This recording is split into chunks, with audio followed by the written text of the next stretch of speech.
Bonjour, nous allons parler aujourd'hui de l'avantage d'avoir un follower prisonnier à l'intérieur du connecteur par rapport au système d'origine. Alors au niveau du système d'origine,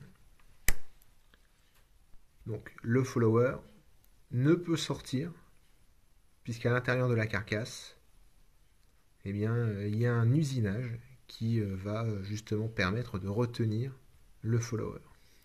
Donc l'usinage, vous voyez par exemple, c'est ce qui va faire partir la couleur du follower. Là sur, je fais un petit zoom. Voilà. Donc c'est le contact qui rend donc ce follower prisonnier, mais de la carcasse, pas du tube. Alors d'origine, l'usinage entoure complètement le follower, mais pour des raisons d'efficacité lors des reloads, lors de la pratique de l'IPSC, eh bien on va fraiser la carcasse, la découper, afin justement de pouvoir avoir plus de place et surtout pouvoir, lors de l'introduction d'une cartouche,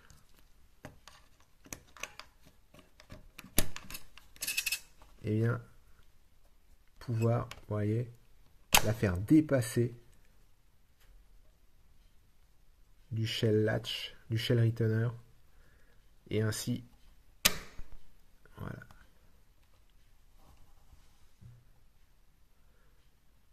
Et ainsi avoir une cadence de reload beaucoup plus facile et rapide. Alors l'inconvénient de procéder à ce type de découpe, eh bien c'est que à force d'utiliser, ou si on a été un petit peu trop généreux dans la découpe, eh bien soit le follower peut sortir et venir toucher le lifter, ce qui peut le bloquer. Donc le bloquer en haut, donc on ne peut plus charger, ou le bloquer en bas. Et dans ce cas-là, on ne peut plus tirer puisque le follower ne pourra pas bouger, surtout le lifter, lui, ne pourra pas venir chercher la cartouche suivante. Donc là, le fusil serait bloqué. Inconvénient un petit peu moins grave, c'est que le follower a tendance à se bloquer sur la sortie. Alors s'il se bloque au niveau de la sortie de la carcasse, ce qu'il est possible de faire, c'est d'acheter un follower un petit peu plus grand. Vous voyez là par exemple un follower RCI Performance de Browning A5 qui est un petit peu plus grand, de 0,2 mm par rapport à celui du Benelli M2. Vous voyez par exemple si je reprends le connecteur d'origine, vous voyez, ça passe.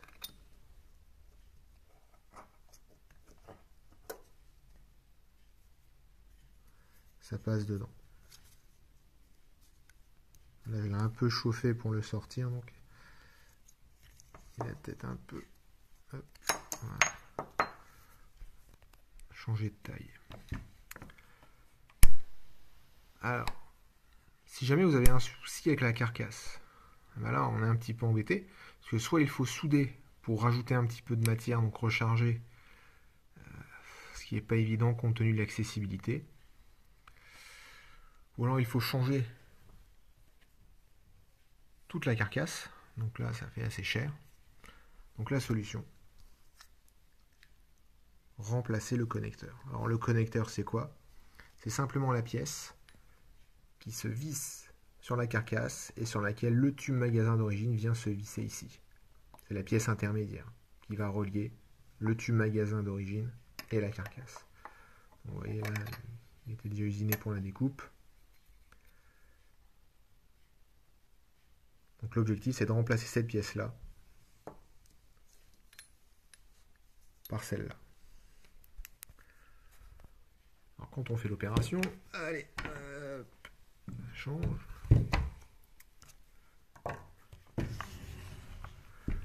Quand on fait l'opération, ça donne ça.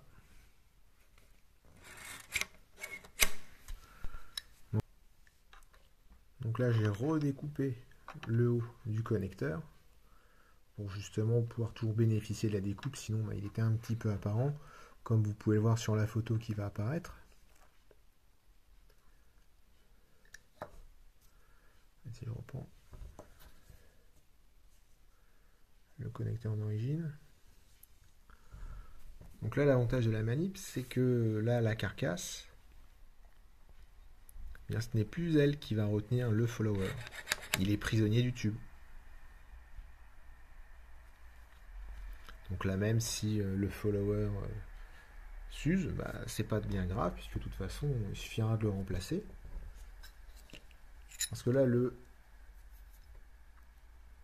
je ne sais pas si vous voyez bien au fond du connecteur, vous voyez, là, le follower, il est retenu sur l'intégralité de la circonférence.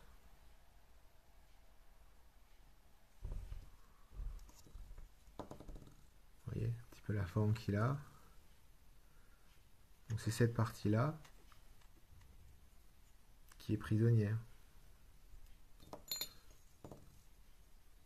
D'origine, il va être retenu sur un bord. Vous voyez par exemple là sur celui du Browning A5, ouais, c'est vraiment le bord qui fait, et puis il commençait même déjà à se déformer.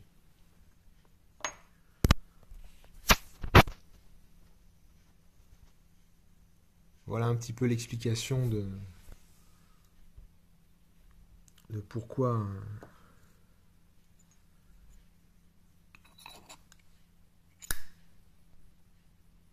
un follower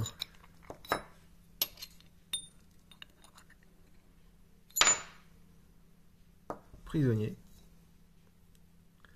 et bientôt une vidéo avec le montage. Allez, ciao.